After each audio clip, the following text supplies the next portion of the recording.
Bienvenidos, buenas tardes, buenas casi noches. Estamos transmitiendo desde Porfirio Díaz 43A en lo que es la colonia San Martín de las Flores de Arriba, en la iglesia cristiana Nueva Vida. ¿Sí se ve? ¿O Vida Nueva? Siempre me pongo al revés. Disculpen ustedes, perdón, Vida Nueva. Estamos en la iglesia cristiana Vida Buena. Vida Nueva. No, qué la ya tengo mucho tiempo viviendo, no puedo acordarme, y está el letrerote fuerte. Entonces, los esperamos a las 6:30 de la tarde, como iglesia cristiana Vida Nueva, y a las 11:30 de la mañana, como iglesia Renovación de Vida en Cristo, Tlaquepaque. Estamos aquí para hablar un poquito de algo muy interesante. Esperamos que los que están en redes sociales les damos la bienvenida, esperamos que den un fuerte like y que compartan, para que esta palabra espero que sea de edificación. Hoy el nombre de la predicación se llama Afilando el hacha en la vida espiritual cristiana. Vamos a ver por qué afilar el hacha. No somos leñadores, pero la idea es que tomamos el símil de un leñador para fortalecernos. Hebreos 12:1, no se me pueden acompañar a Hebreos 12:1, por favor. Dice la palabra del Señor en Hebreos 12:1. Por tanto, nosotros también, teniendo en derredor nuestra tan grande nube de testigos, despojémonos de todo peso y del pecado que nos asedia y corramos con paciencia la carrera que tenemos por delante. En esencia, la carrera vamos a correrla con paciencia, porque la vida cristiana es un maratón. No es una carrera marucha, no es una carrera de 100 metros planos en que hay que correr y desfogarse, sacar todos completamente, casi que explote el corazón. No, es una cuestión que tenemos que caminar, que correr de manera lenta, de manera sosegada. Tengo un amado hermano en Cristo, un pastor que fue también maestro mío, que él dice, la vida cristiana es como subirse a una escalera mecánica. Nosotros le llamamos eléctrica, pero realmente es mecánica, porque se mueve mecánicamente a través de energía eléctrica. Eléctrica o mecánica, como sea, él decía, la vida cristiana es como subirse a una escalera eléctrica o mecánica. El único problema es que la escalera viene para abajo y nosotros tenemos que subir. Y si nos detenemos, ¿qué creen? La escalera parece que va a bajar. Pues no podemos descuidarnos y por eso tenemos que hablar de este concepto que se llama afilar el hacha. Denme un segundo para establecer este punto de por qué afilar el hacha. Quiero que revisemos la parte última del versículo que acabamos de leer en otras versiones. La Reina Valera, que acabamos de leer, la Reina Valera 60, dice: corramos con paciencia la carrera que tenemos por delante. La Nueva Biblia Española dice: corramos con constancia en la competición que se nos presenta. Forma un poquito diferente, pero esencialmente lo mismo. La parte importante: paciencia, constancia, ¿verdad? En la competencia, en la competición, en la carrera. La Biblia de Jerusalén dice: corramos con fortaleza la prueba que se nos propone. Creo que más que se nos propone, como que se nos impone, porque es una cuestión que debemos de vivirla sí o sí. Decidimos ser cristianos, hay reglas que hay que seguir. No es simplemente, hoy soy cristiano y mañana no.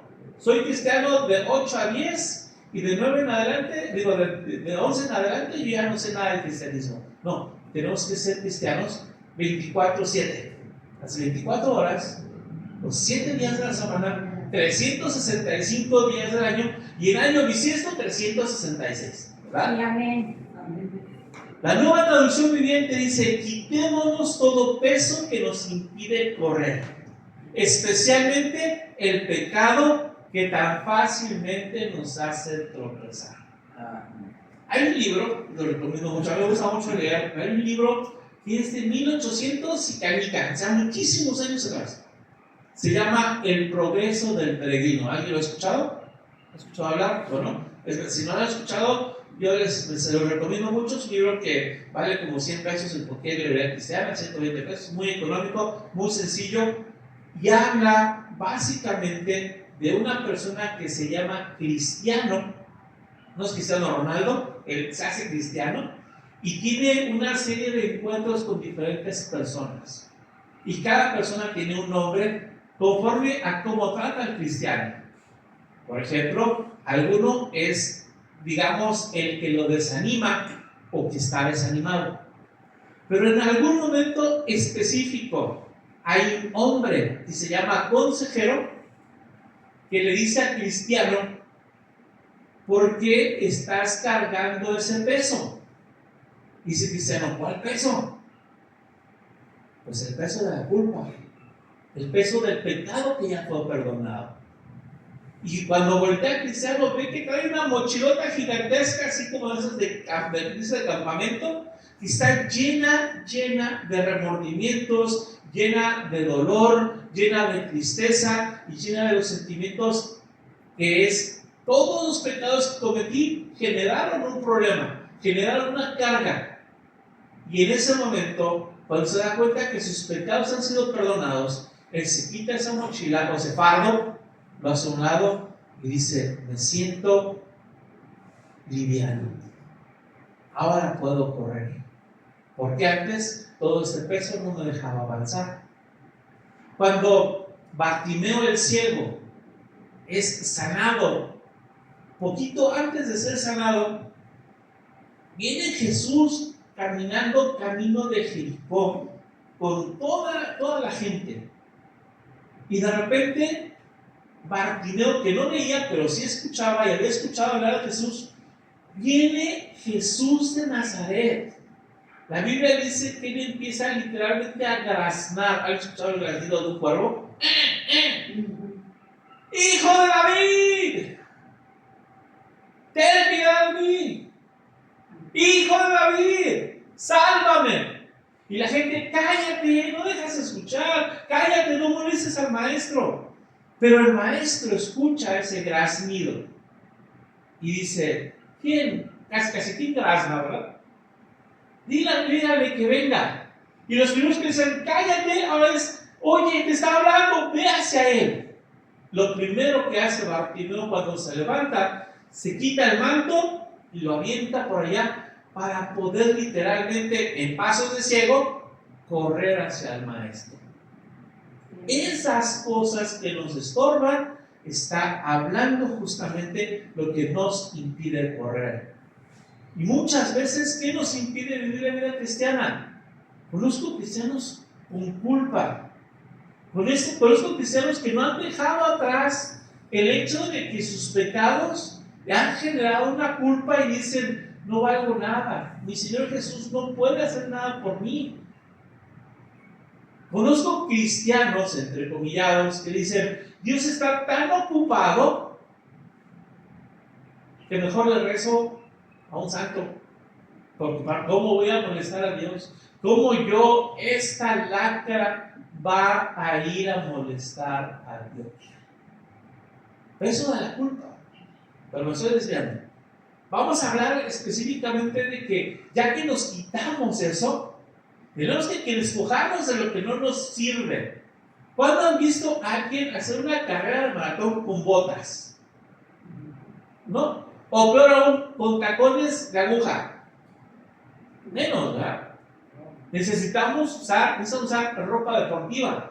La gente que corre los maratones, la gente que corre los 100 metros libres, lleva zapatillas que no pesan prácticamente nada, unos tenis que no pesan prácticamente nada, muy flexibles, llevan unos shorts que son muy delgaditos y todo, no generan peso, y llevan unas playeras que casi están untadas al cuerpo.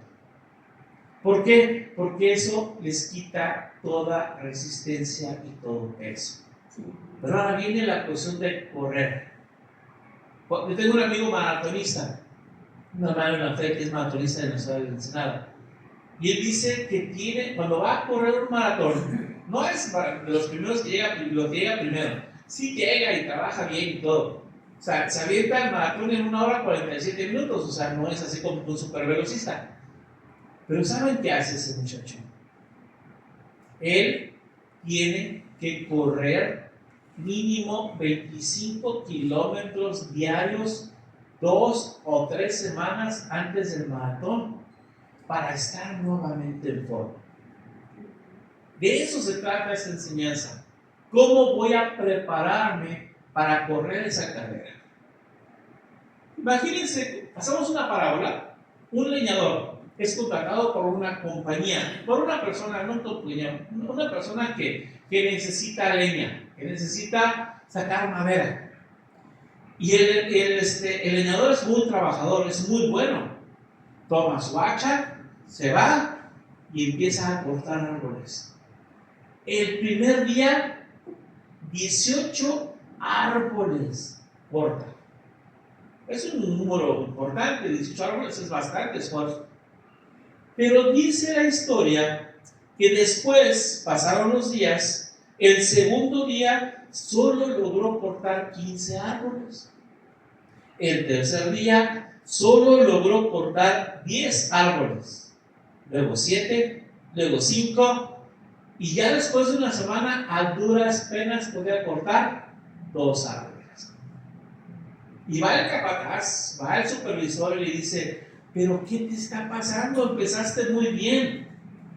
Empezaste cortando 18 árboles. Y eso es una marca. ¿Qué es lo que sucede? No sé, señor. No sé, porque cada que yo duro y le pego y le pego y le pego, y nomás no corta el hacha. A ver, dime una cosa, querido amigo. ¿Cuántas veces te has detenido a afilar tu hacha?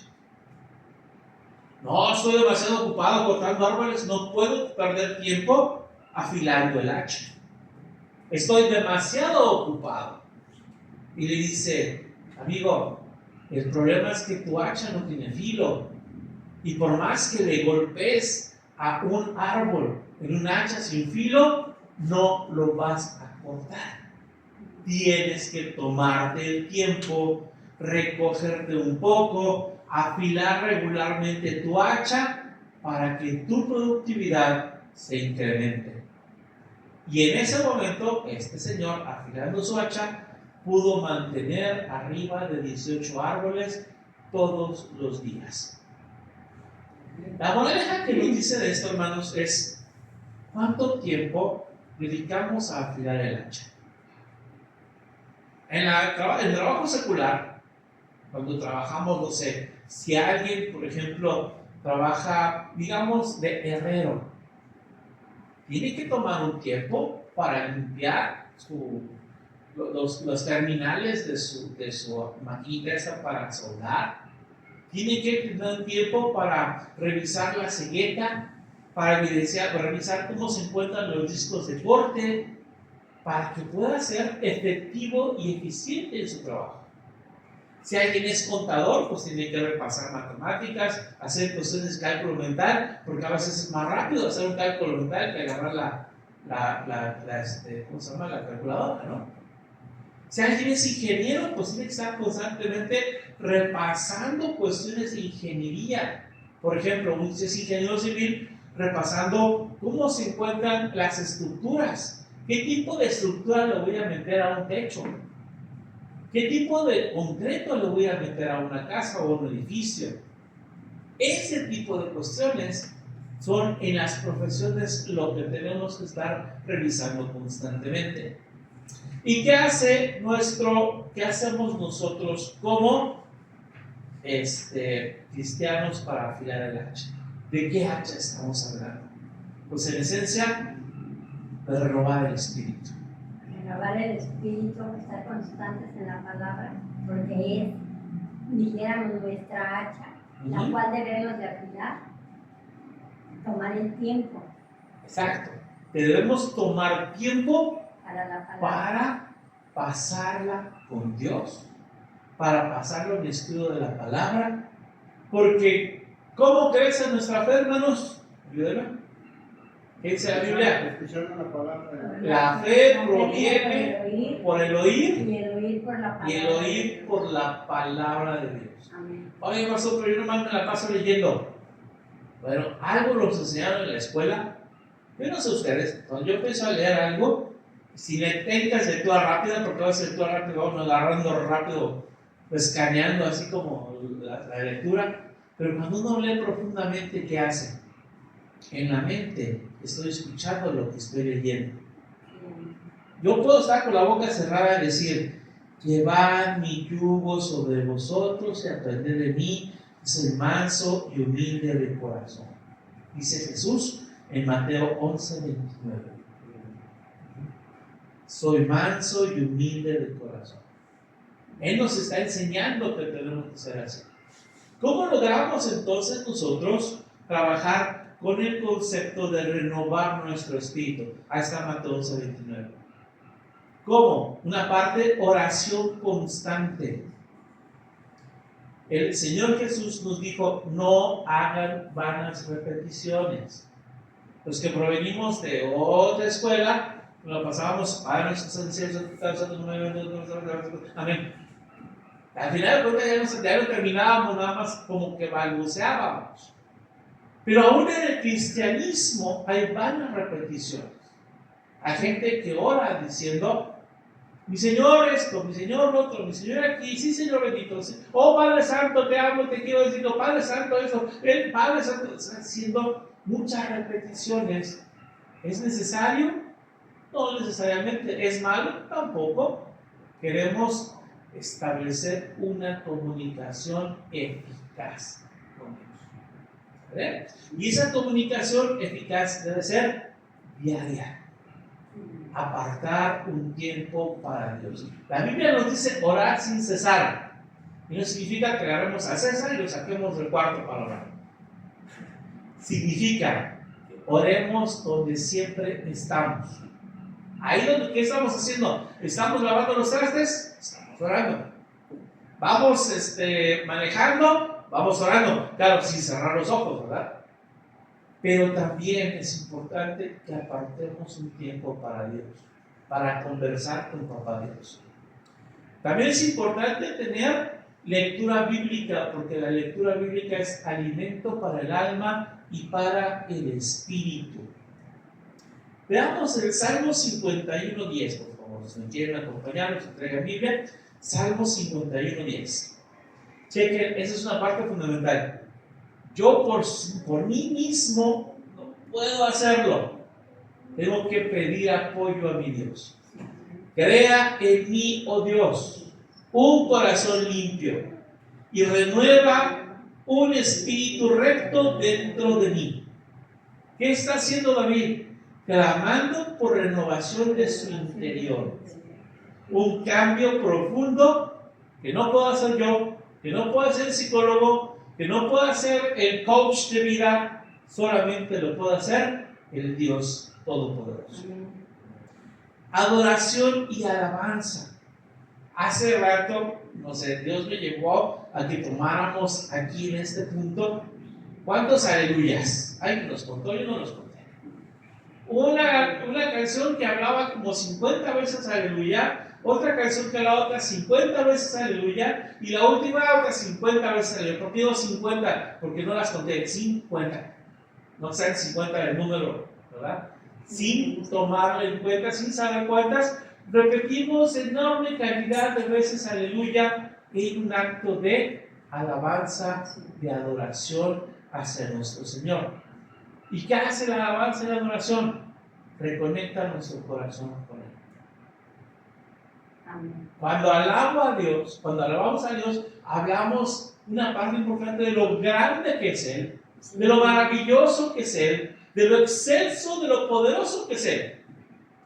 Pero cuando entramos en un momento de intimidad, en la adoración que hacemos, cantamos lo que Él ha hecho en mi vida, lo que ha hecho conmigo, porque eso es personal. Y en la adoración personal, le digo: gracias Señor porque me has transformado, gracias Señor porque me has cambiado, gracias Señor porque me has cambiado mi carácter. Todos somos obra del proceso, ¿verdad? Todavía nos falta un poquito de horneado en el horno para que seamos un buen pan sin levadura. Descanso espiritual. Necesitamos tiempo para reflexionar, tiempo para renovarnos. Y ahí es donde en ese tiempo, en ese espacio, aprovechamos para afilar. Venid a mí, dijo Jesús, los que estáis trabajados y cansados, y yo los haré descansar. Jesús no se refería al cuate que está todo el tiempo trabajando y llega bien cansado y fatigado a su casa. Habla de aquel cansancio espiritual provocado por la religiosidad de la época. Los judíos, los fariseos, querían tomar Levítico. En Levítico había 603 mandatos, 603 preceptos.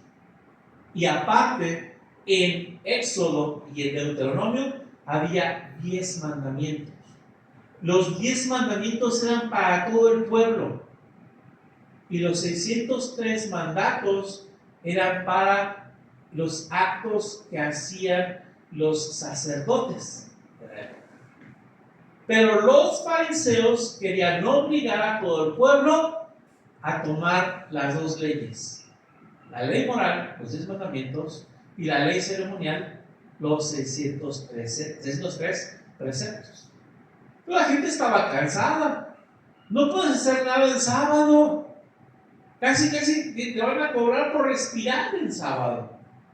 Y Jesús dijo, ¡hey, espérense! No lo dijo porque no es mexicano, si fuera mexicano se lo hubiera dicho, ¿verdad? Espérense. El sábado, el día de reposo, fue hecho para el hombre, no al revés. Entonces, en ese sentido, también cuando vamos al descanso espiritual, necesitamos recordar lo que nos dice Isaías 40, verso 31. Seguramente se lo saben, pero a lo mejor no me acuerdo exactamente, ¿verdad? Pero los que esperan en Jehová tendrán nuevas fuerzas, levantarán alas como las águilas, correrán y no se cansarán, caminarán y no se fatigarán. Necesitamos tener un camino y necesitamos y necesitamos retomar fuerzas. Las fuerzas provienen de Dios. En el momento en que yo me retraigo y me pongo en comunión con Dios, también descanso. Es importante que no tengamos o que evitemos la fatiga espiritual. Eso es como muchos dicen, ¿quién se puede cansar espiritualmente? Principalmente los ministros. Los que tienen un ministerio tienen el problema de que pueden caer fatigados. El mundo actual usa una palabra gringa, una palabra americana que se llama burnout. La palabra burnout o el concepto burnout significa totalmente fundido. Cuando un foco, ¿han visto el foco? Hace burnout, se funde y deja de funcionar. Pues ese es el mismo punto. La fatiga espiritual nos lleva hacia el concepto de un agotamiento. Regresamos al leñador. El leñador que tiene un hacha que ya no tiene filo, que está completamente Roma. O sea, Roma significa que está completamente sin filo. Y está dando golpes con el hacha. ¿Qué hace? Pues nada más golpea, pero no puede. Y te tiene que pegar más fuerte y más duro para poder entrar poco a poco en la madera. Pero como no tiene filo, no lo logra. Ahí viene un cansancio. Ahí viene un agotamiento. Sin renovación espiritual, nuestro espíritu se desgasta como lo hace el hacha sin filo. Y nuestro descanso, nuestra renovación en Dios nos pone, déjame usar esa palabra, nos pone más filosos. Y Dios quiere que estemos bien filosos. ¿Para qué? Como usa la palabra dunamis o dynamis, que significa, de ahí viene la palabra dinamita. Cuando hacemos actos de intercesión, el Señor me instruye a orar. Gracias, Dios, por el dunamis. Gracias por el poder que nos das para dinamitar las obras del enemigo. Porque ese poder nos lo da Dios. Cuando oramos e intercedemos por un ser amado, por un ser querido, por nuestro pastor, por cualquiera que esté a nuestro alrededor, estamos dinamitando las obras del enemigo.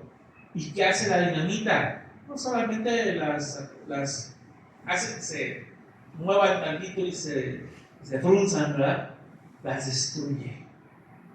Y esto necesitamos nosotros, ese poder en Dios.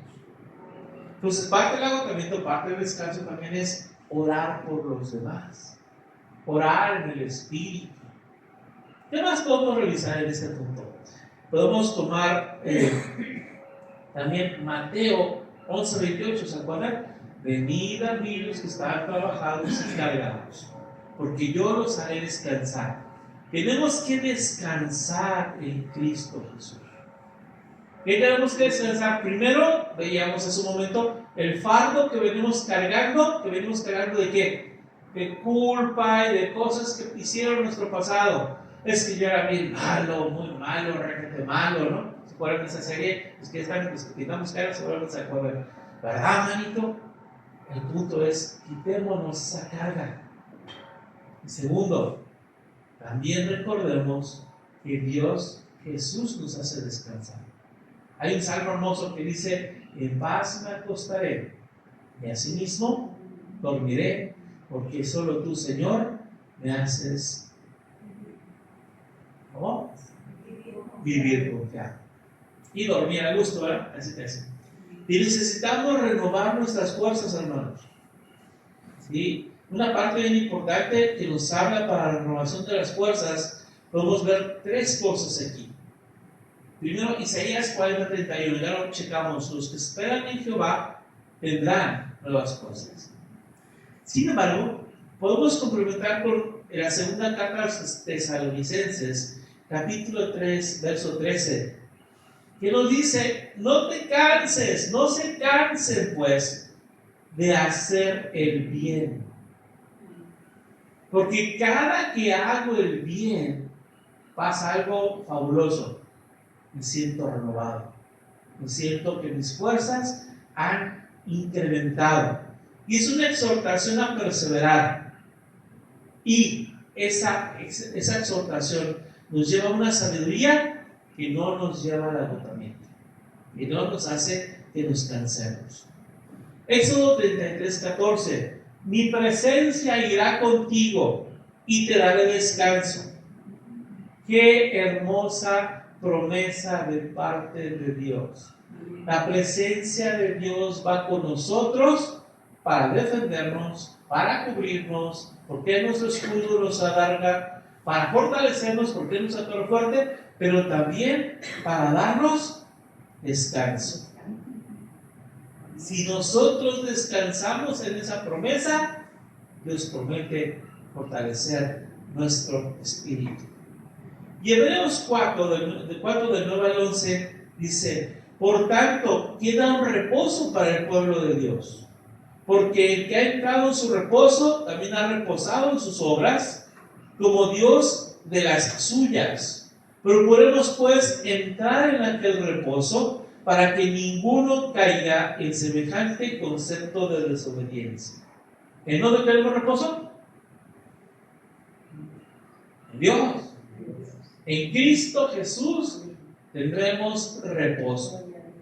Nos habla del concepto del descanso sabático, que después de 2000 años atrás, se cambió a el día del Señor.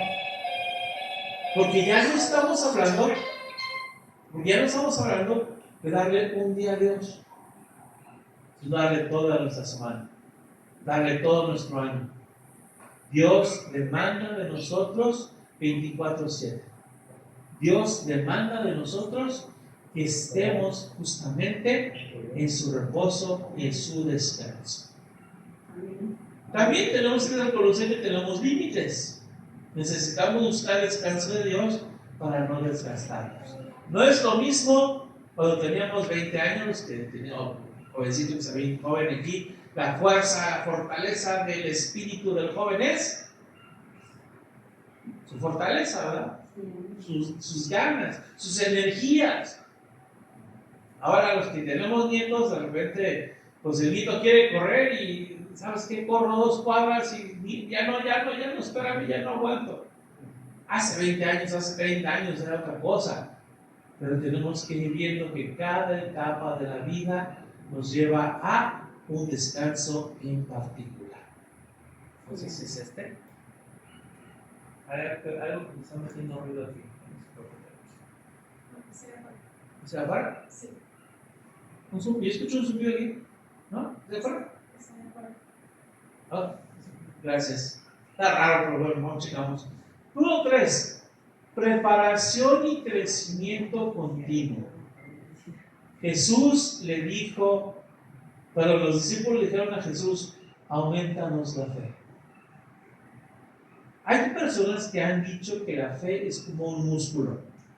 ¿Qué pasa si yo no ejercito el músculo? Se pone aguado, se pone flácido y sin fuerza. Se atrofia. ¿Puede ser que la fe se atrofie, hermanos?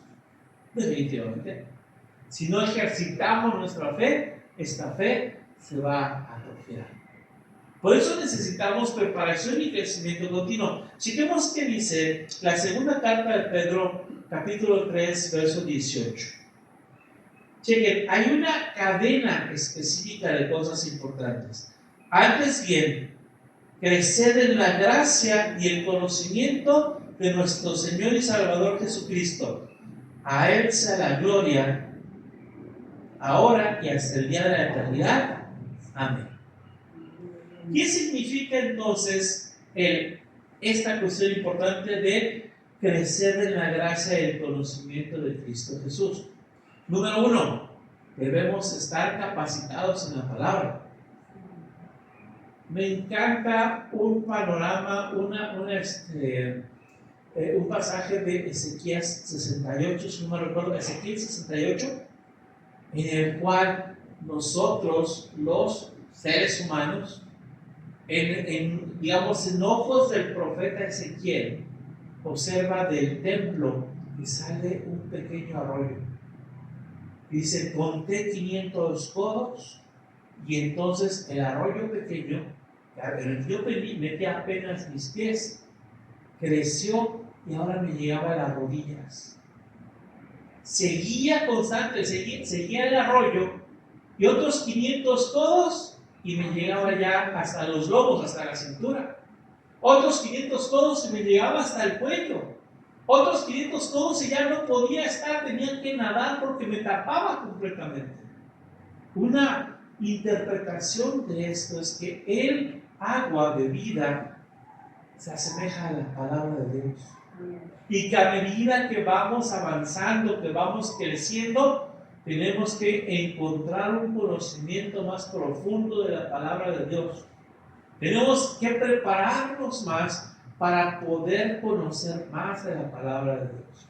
Tenemos que leer más y checar, justamente, tener herramientas profundas. Por eso se hicieron los institutos bíblicos. No son para formar pastores, porque el que forma pastores es Dios. ¿Qué hace el instituto? Forma siervos. Todos hemos sido llamados al servicio.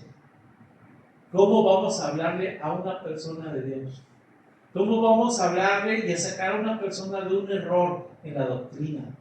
Solamente con el conocimiento adecuado de la palabra de Dios. Amén. Participación comunitaria. ¿Qué habla de esto? Comunión. ¿Qué significa la palabra comunión? ¿Se acuerdan? En el griego es koinonía. Esa palabra koinonía significa una palabra compuesta, común y unión. Común y unión es comunión. No se trata de agarrar una pequeña hostia y no la guardas porque es el cuerpo de Cristo. No.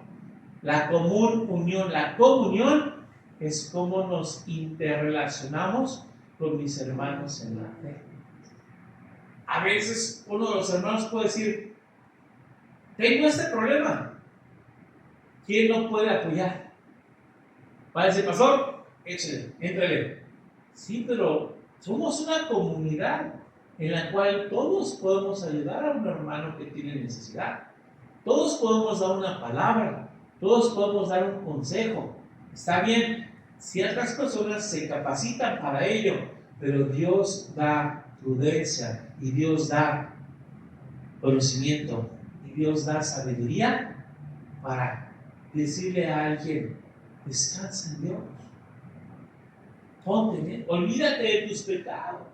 Tus pecados ya fueron enterrados, ya fueron puestos en el fondo del mar. El Dios mismo poderoso dijo, no me acordaré ya más de ellos. Pero nosotros nos ponemos históricos. Sí, Dios, perdóname porque en julio 14 de 1987 hice esto. Señor, ¿ya te confesaste ante mí? Sí. ¿Ya te perdoné el pecado? Sí. Entonces, ¿para qué no quieres resucitar? El pecado no necesita resurrección. Porque pensar en ese pecado que ya fue perdonado nos lleva a que pudiésemos regresar a pensar nuevamente en cometerlo. Pero Dios Jesús nos dijo, no peques más. ¿Para qué le damos vueltas? Tanta vuelta a la cuestión. Le buscamos mangas al chaleco. Desarrollo de dones. ¿Quién conoce sus dones? ¿Alguien ya conoce sus dones aquí? ¿No les han enseñado de los dones del Espíritu Santo? ¿No? ¿Alguien tiene palabra de ciencia? ¿Alguien tiene palabra de discernimiento, sabiduría? ¿Alguien sabe profetizar? ¿Alguien habla lenguas? ¿Nadie? Bueno, es un buen elemento para otra enseñanza, porque a lo mejor podemos hacer un cuestionario para ver cuáles son sus dones. ¿Por qué, hermanos? ¿Por qué quisiera yo como pastor que la iglesia pudiera exhibir sus dones? No para decir, oh, qué buenos dones tiene la iglesia. Porque los dones, dice el apóstol Pablo, que son para la edificación de la iglesia. Así que yo puedo tener un don, palabra de ciencia, para ir con un hermano y decir, así dice el Señor. Necesitas poner más énfasis en tu escritura, en tu lectura de la escritura.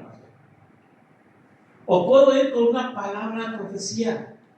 Así dice el Señor, tus pecados han sido perdonados. Ya no necesitas caminar en ellos. Ya no necesitas caminar en la culpabilidad de ellos. O incluso alguien puede dar una palabra profética para decir que el Señor tiene el control en este problema en el que estamos viviendo.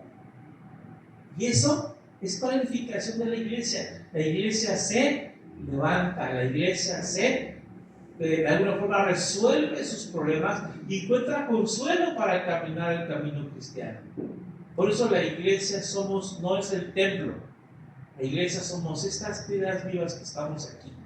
Y esas piedras vivas se comunican unas con otras y se ayudan unas con otras. Eso significa la parte. Para eso necesitamos conocer nuestros dones.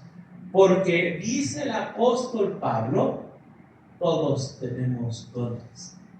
Al menos un don tenemos. Pero es el Espíritu el que nos reparte como Él quiere.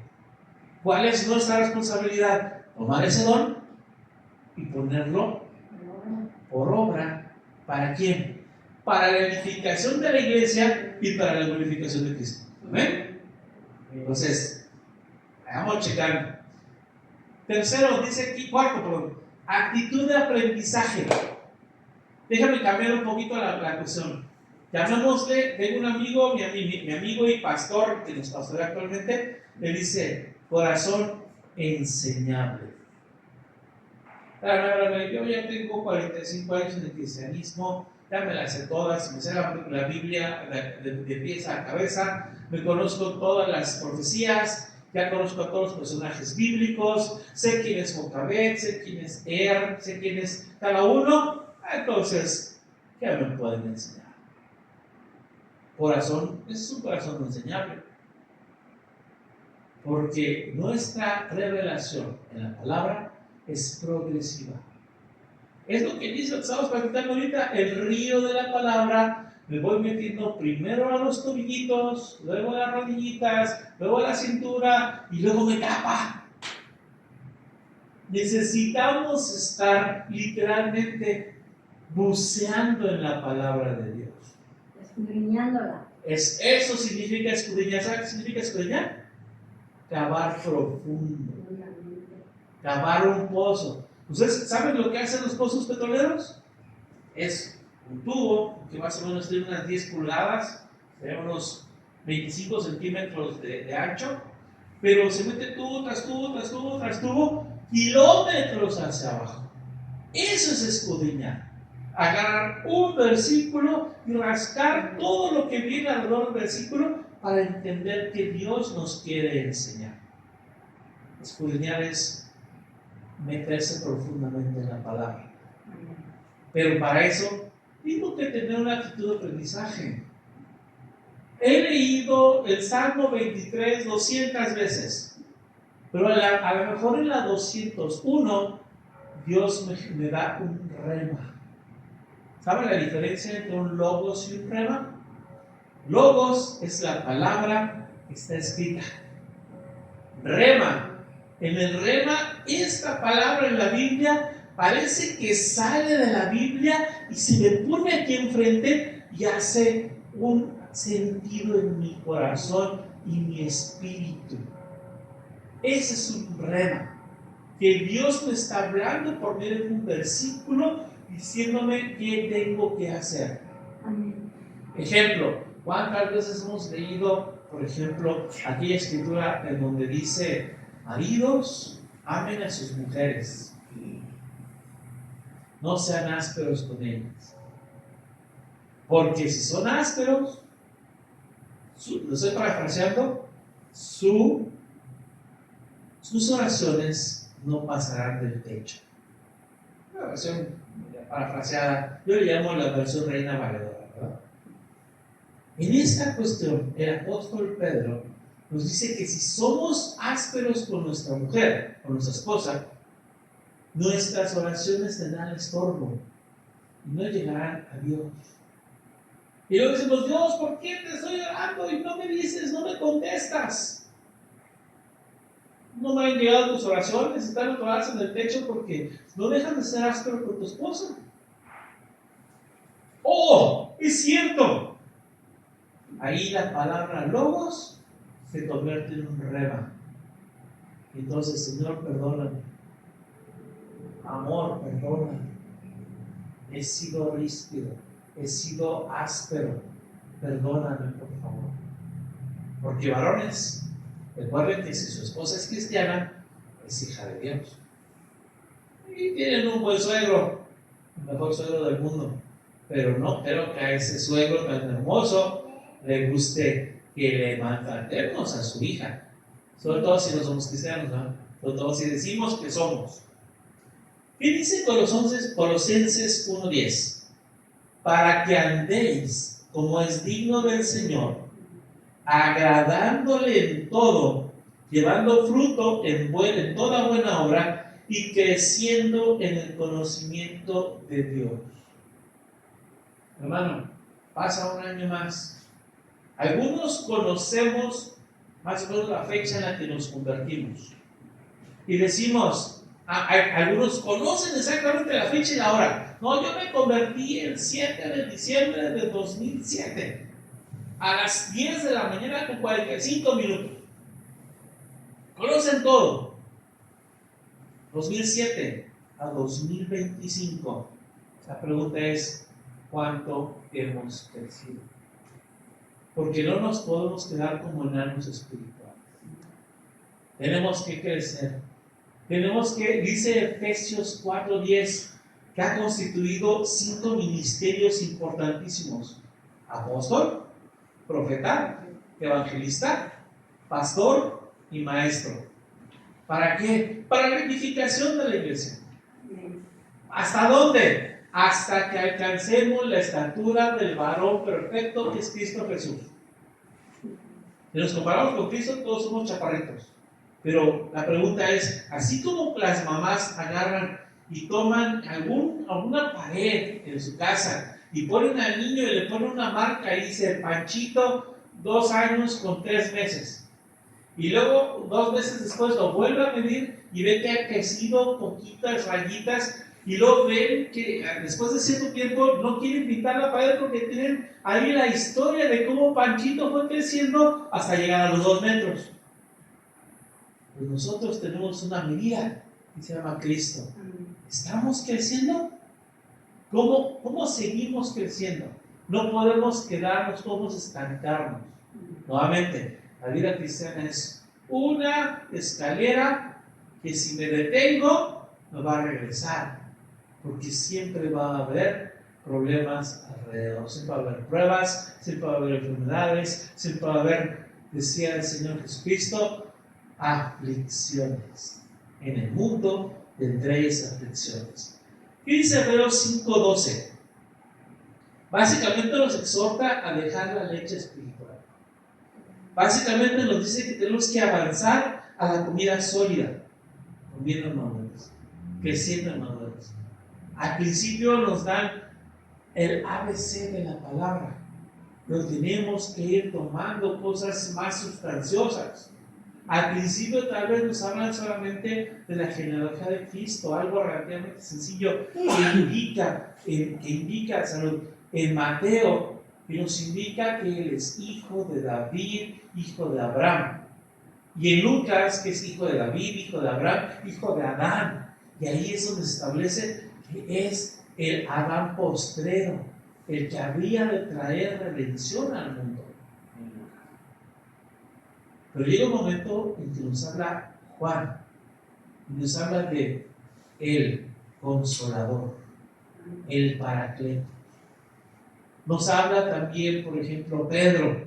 Imagínense Pedro, el pescador, que de repente dice: tenemos una herencia incontaminada, incorruptible e inmarcesible.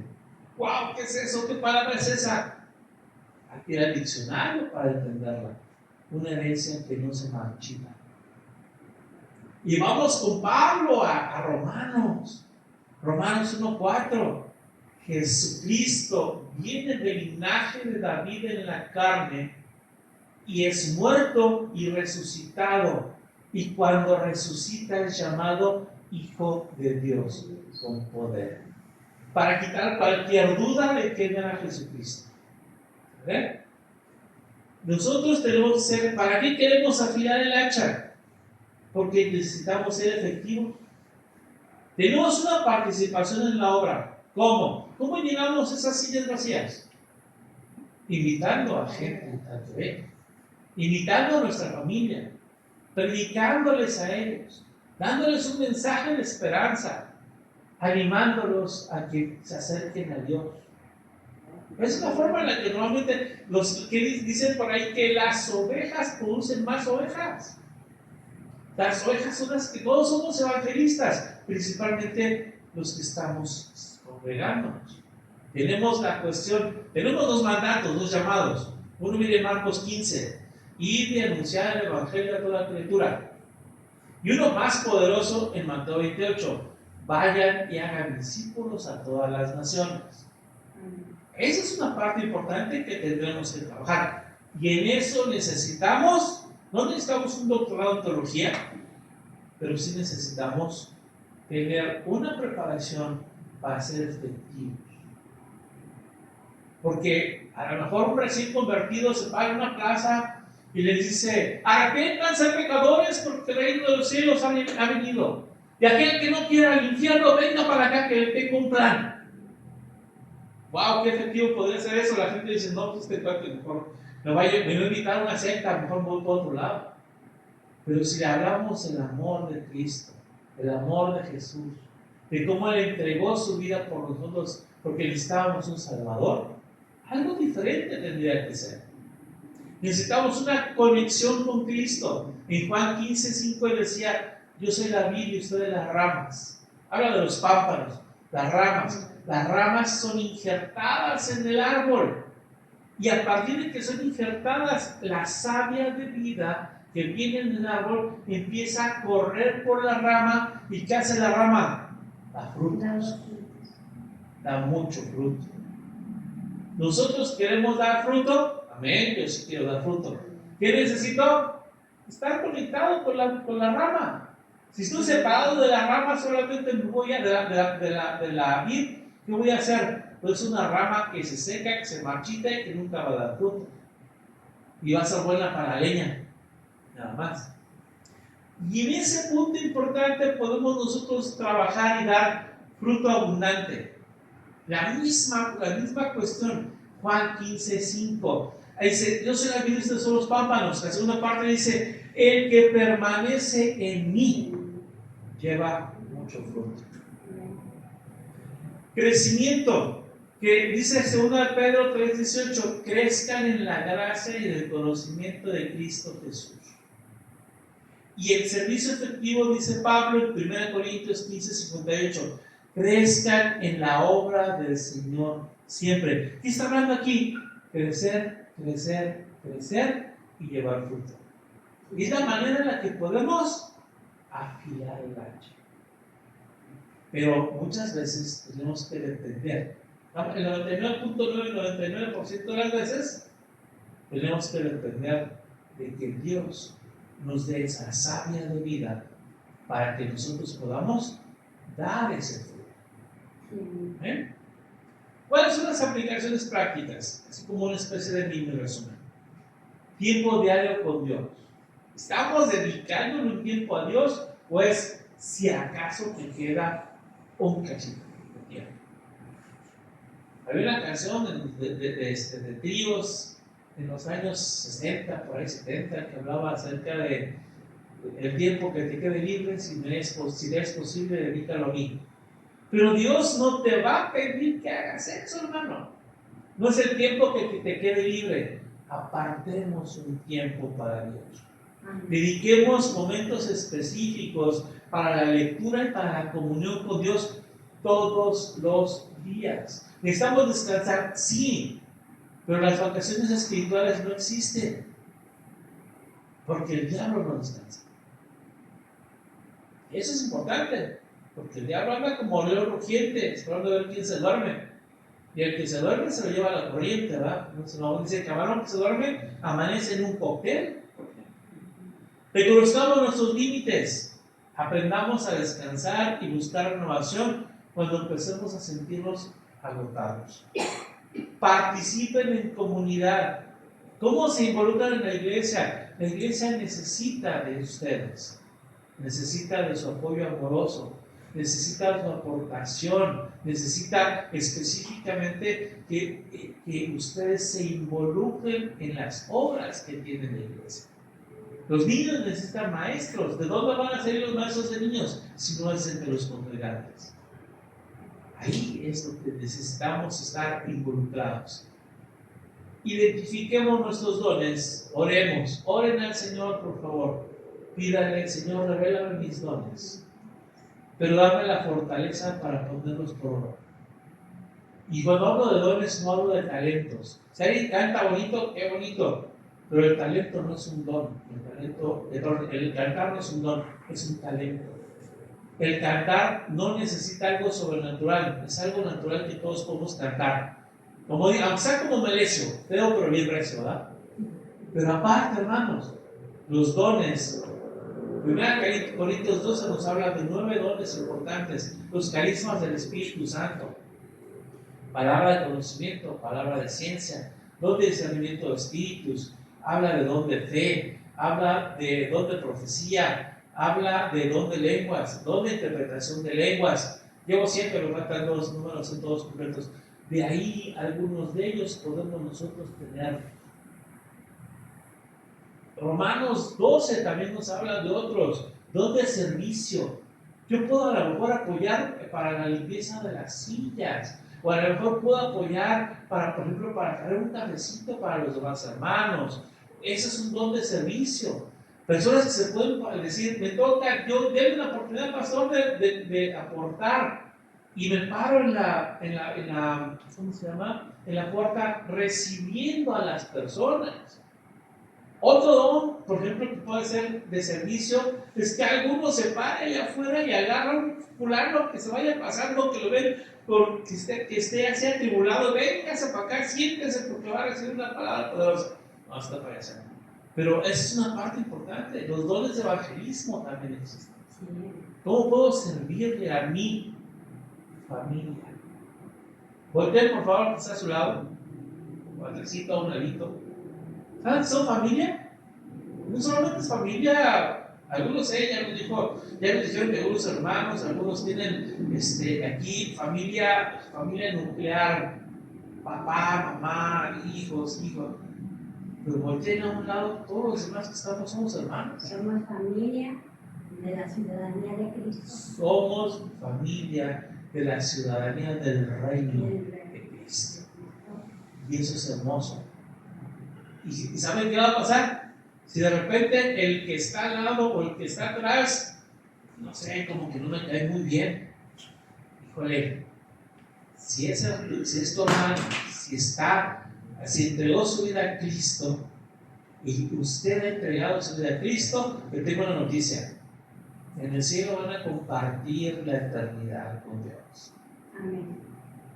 Y me caía gordo, hermano, te amo, me caes gordo en la tierra, pero aquí en el cielo sí me caes muy bien. Debemos trabajar con sabiduría, hermanos. ¿Qué es un trabajo sabio? No es un esfuerzo solamente, una renovación. Afilar el hacha espiritual es importante. Debe haber un equilibrio espiritual, una vida interior equilibrada.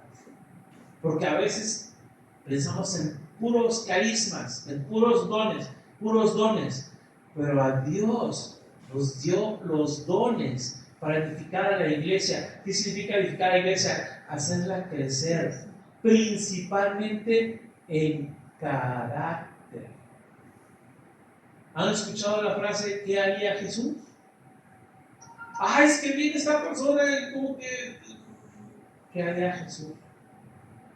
Viene una persona bien sucia, bien cochambrosa, es más, hasta leproso viene. ¿Qué haría Jesús? ¿Qué hizo Jesús? ¿Qué nos enseñó a hacer Jesús? A abrazar al cochambroso leproso. Soy yo feo, pero abrazarlo porque era suciedad y era podredumbre caminando. Abrazarlo para limpiarlo. Darle agua al que está sediento. Darle un taco al que está hambriento. Darle una palabra al que está atribulado. Todo eso tiene que ver con el equilibrio de nuestra vida espiritual. Y hermano, cada uno de nosotros tiene un propósito. Cada uno de nosotros tiene un púlpito. ¿Dónde está el púlpito? Puede estar en mi cocina. Ahí mientras estoy picando la cebolla, estoy predicándole a la persona, a mi vecina o a mi vecino que los invitamos a desayunar. Ahí en el trabajo donde estoy tengo un púlpito, porque veo una persona que tiene necesidad en la parte espiritual y le hablo de Cristo. No necesitamos esperar que Dios nos dé un púlpito como este. Ahí donde estamos, vayamos dando palabra al que la necesita. El problema es que muchas veces somos condenatorios. Tú, hijo de tu padre, el diablo te vas a ir al infierno, mejor. Así vamos a traer a una persona. ¿Qué tenemos que hacer? ¿Qué hizo Cristo? ¿Qué hizo Jesús? Nos atrajo con cuerdas de amor. Ojo, cuando digo cuerdas, está hablando de pequeñas cosas delgaditas, aparentemente frágiles, y con eso, como si fuera una telaraña de amor, con eso nos atrapó y nos trajo poco a poco, sin demasiada resistencia. No fue una soga, no fue un cable de esos que usan para amarrar lo que son los transatlánticos, o para amarrar lo que es aquellas cosas, se me olvidó hasta el nombre, aquellas anclas que usan gigantescas para los grandes barcos. No, es una cuerda de amor y hace que nos vaya trayendo, nos atrae, no nos jala violentamente, nos atrae con amor. Pues fue una palabra de amor que él le dijo a Pedro y a todos sus discípulos. ¿Una palabra de amor? ¿Qué palabra de amor tenemos para los demás? Cristo les ama, los invitamos evangelizarlos, compartir después la palabra. compartirles con amor. Amén. Y dice Pedro, estemos preparados para entrar en una contienda respetuosa. Amén. Bien, alguien va a decir, no, si yo no creo en Dios. A ver, vete, sentémonos. ¿Por qué no crees en Dios? El 90% de los ateos tienen un problema con Dios. Levantaron una oración y dijeron, Señor, por favor, que mi madre no muera de cáncer. Y la mamá se murió de cáncer. Entonces están en contra de Dios. ¿Por qué? Porque la mamá murió de cáncer. Porque no les cumplió su petición. Pero Dios no está para cumplir peticiones a diestra y siniestra. Oramos y decimos, Señor, si es tu voluntad, hazlo. Si es tu voluntad, que esta persona sane. Si es tu voluntad, que esta persona crezca. Si es tu voluntad, que esta persona prospere. Amén. Porque Cristo murió en la cruz. Y dice Isaías 53, que en su llaga fuimos sanados. En su llaga fuimos curados. Y la idea de esa llaga o de esa enfermedad se llama pecado, que era mortal para nosotros. No, todavía no. Y a veces lo que necesitamos, hermanos, 10, 15 minutos. es trabajar con Dios y dejar que Dios nos toque, dejar que Dios nos moldee, porque nosotros somos barro y Él es el alfarero. Vamos a cerrar con una alabanza en la cual nos duele, pero ese dolor nos conviene porque nos transforma en algo mejor cada vez que pasamos por las manos del alfarero. Les pido que los que se puedan se pongan sobre sus pies, por favor, y vamos a alabar a Dios.